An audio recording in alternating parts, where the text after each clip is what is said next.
தினம்தோறும் விளக்கேற்ற நல்ல எண்ணெய் இதயம் நல்லெண்ணெய்.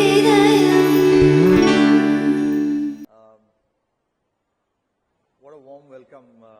It's been a while since I have received a welcome like that.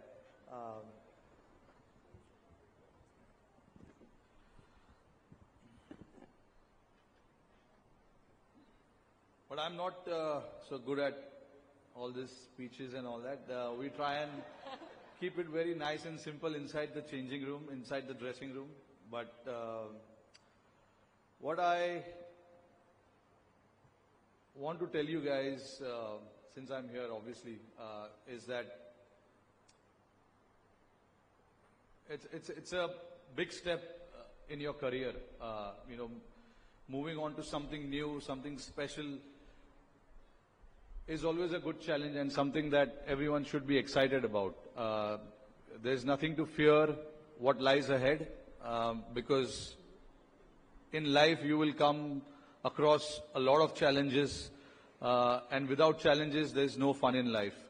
So I always personally believed that the challenges that are thrown at you brings the best out of you, and that is something that has happened with me personally, and I'm pretty sure it will happen for you guys as well. This institution has prepared you guys, all you guys, for the next step in your life, which is obviously to move ahead and see what lies ahead. So there's, like I said, there's not much to fear. It's the exciting times ahead that lies ahead in front of you. Go and embrace it. And enjoy the moment, enjoy that procedure, enjoy that journey, because it's going to be a wonderful time. When I look back at my childhood days, I definitely miss those days of going to school, going to college, and that excitement is something that is never going to come back.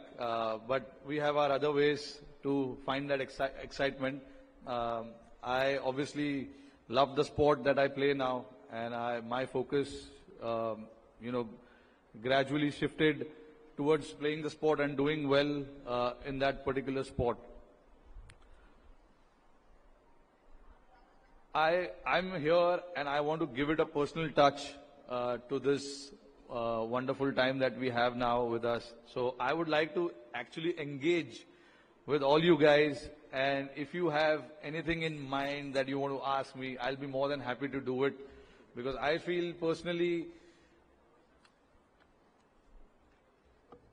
since I'm here, it is nice to just understand what you guys feel, and if I may be able to help or maybe able to advise, and that can help maybe 1 or 2% in your life, I'll be very, very grateful. Awesome. So Rohit, we have collected some questions from students. All right, so I'm going to throw them your way. Sure. I'll be better than the media people that you interact with. I promise you. Rohit, you have pivoted a couple of times in life. You pivoted from being an off spinner to being a batsman, from being a lower order batsman to being the opener. How do you know when to change? How do you know that time aa gaya hai ki ab badalna padega? That's the beauty of life. Sometimes when you're doing something and you feel this is the right move, this is the right thing for me to do, you go ahead with and you try and do that with best of your ability, and that is what I tried to do. The reason I started as an off spinner, to answer your question, when I started, that was because I always loved batting. There was no doubt about it. But the off spin came in because we had a selection trial where I live, and that's the summer camp that I wanted to join.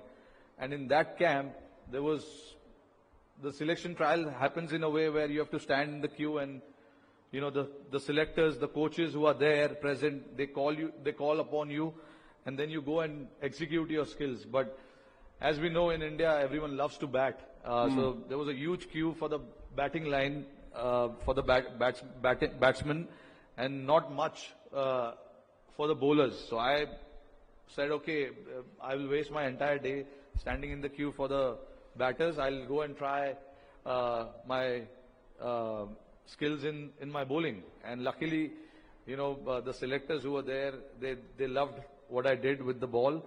And then that's how I started bowling. And in the school that I went, they needed somebody who can bowl off spin.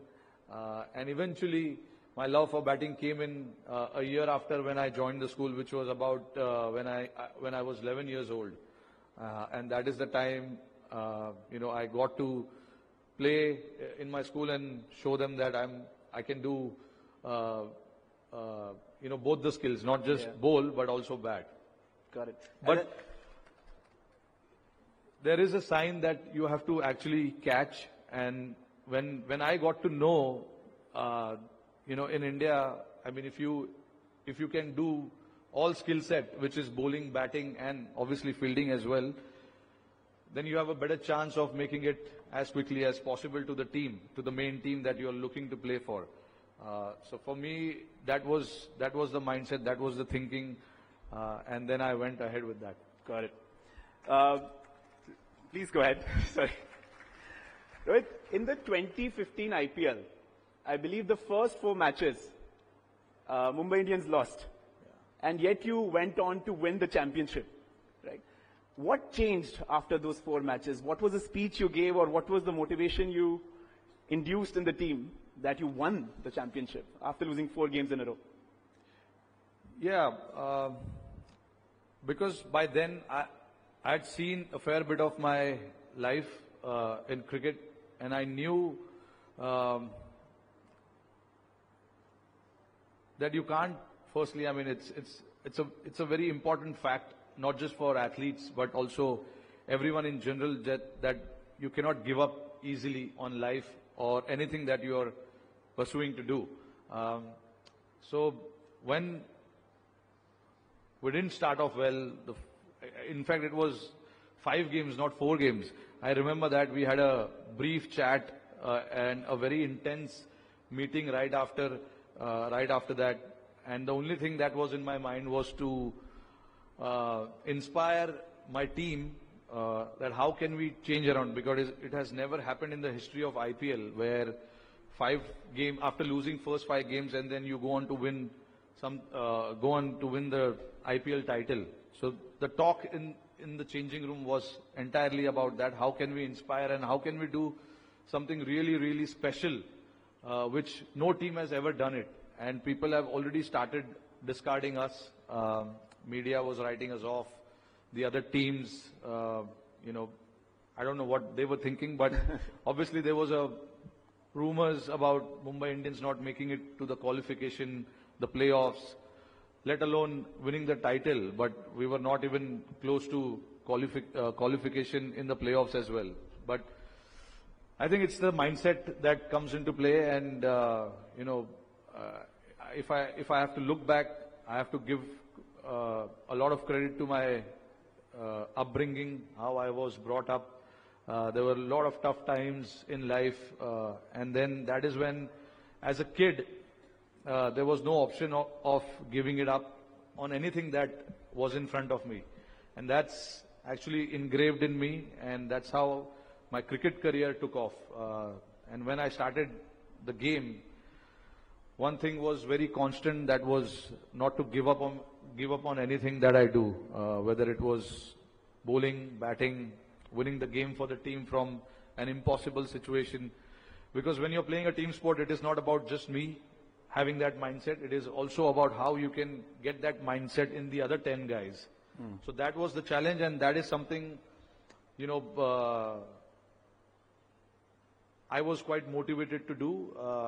There are ways of doing it, and I found my ways of doing it, whether it is by having a quiet chat with people in the changing room, or telling them stuff on the ground, but I had to do it. Can you give us an example of that quiet chat? Look, I would love to, but unfortunately, it's a very auspicious day for everyone here. I prefer not to do it. We get it. Now we understand what you're talking about. You know, the 2023 World Cup. By the way, I was there for the Dharamshala match against New Zealand. I was right there. You played so well as a team. You yourself played so amazingly well. Everybody remembers that, right? And yet, in Ahmedabad, we saw what happened, right? And I can only imagine what would have gone through your emotions at that time. What did you tell the team after the match finished? In Ahmedabad? Yeah. Nothing actually, because everybody was so disappointed, and we just couldn't believe what happened. And it was a very tough time, honestly speaking, personally for me, because I really put everything into that World Cup, not just 2 months or 3 months before that World Cup, but since I took over as a captain in 2022, my only goal was to win the World Cup, whether it was the T20 World Cup or a 23 World Cup. So I was completely distraught, and there was no energy left in the body, to be honest. It took me literally a couple of months to get back to being myself. But that's, I guess, you know, if you put so much into something and then you don't get it, that is very natural, thing to happen to an individual, and that is something that happened to me. It was a tough pill to swallow, but I know the life doesn't end here, and it was a big lesson for me that, okay, this disappointment, how can I leave it behind and start something fresh, because life doesn't end there. I knew that there was something else that was coming up, which was the 24 T20 World Cup in US and West Indies, and I had to put all my focus there. It's very easy for me to say that now, but it was very difficult to do it at that point. At one point, I literally thought that, I don't want to play this sport anymore because it has taken everything out of my body and I don't have anything left in me. So it took a little while for me to get back, because I kept reminding myself that this is something that I love and this is something that I dreamt of, and it is right there in front of me, and I cannot let this go so easily. Yeah, it took a little bit of time, and it took a lot of energy, a lot of calculation, a lot of energy to get back on the feet and start moving again. Got it. And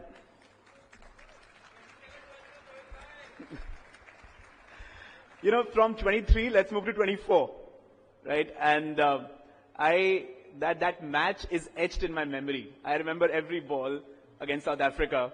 And at one point we thought the game is gone, right? It was very clear that it's going to be very difficult to come back from here. What was going through your mind those last 4 overs?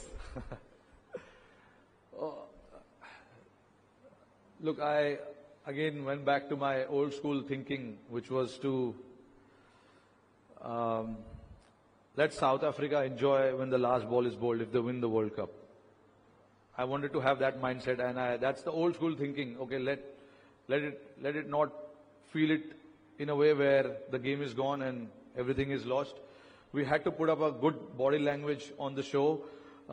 Even though we were under pressure, things were not going our way during that time.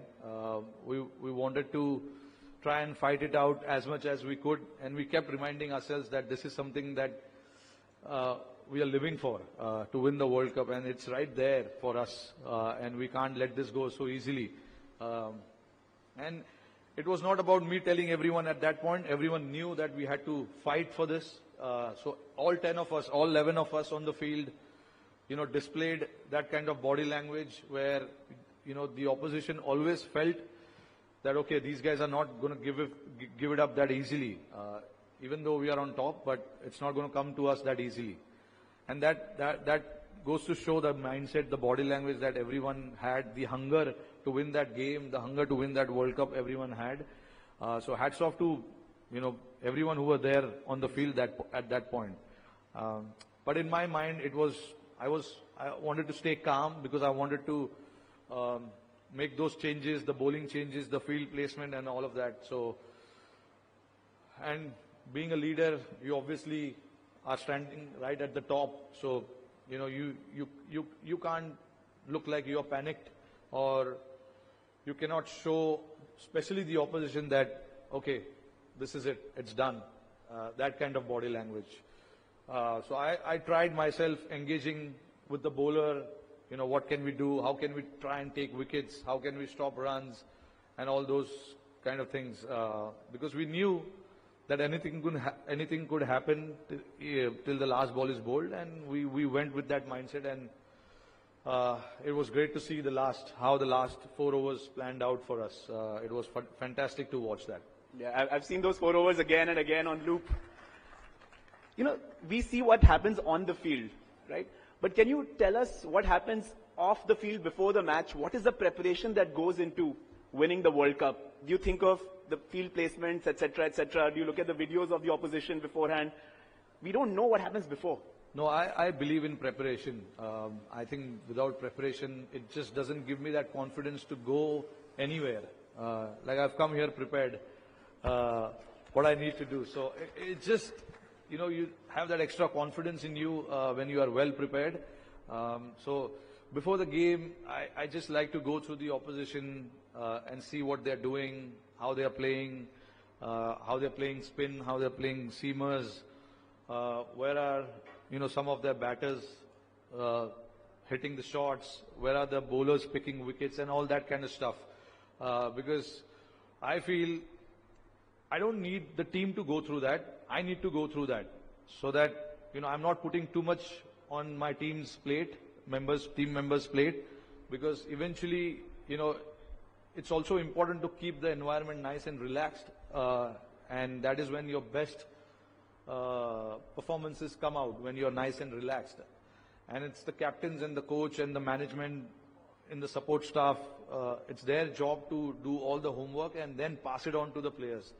And I believe personally I'm a player first, then the captain, because I have to go and bat and, lead from the front, play well, get some runs because I open the batting.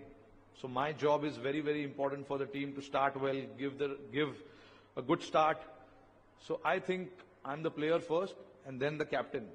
So for me also, I need to be relaxed to go and do the job. But I think at the same time, it's my responsibility also to prepare so that there's not too much on, the individual's plate. A lot is on my plate, which is fine. And I have always, even while captaining Mumbai Indians, it started way back in 2013 when I first was captain of Mumbai. And I felt that you need to give everything to your preparation.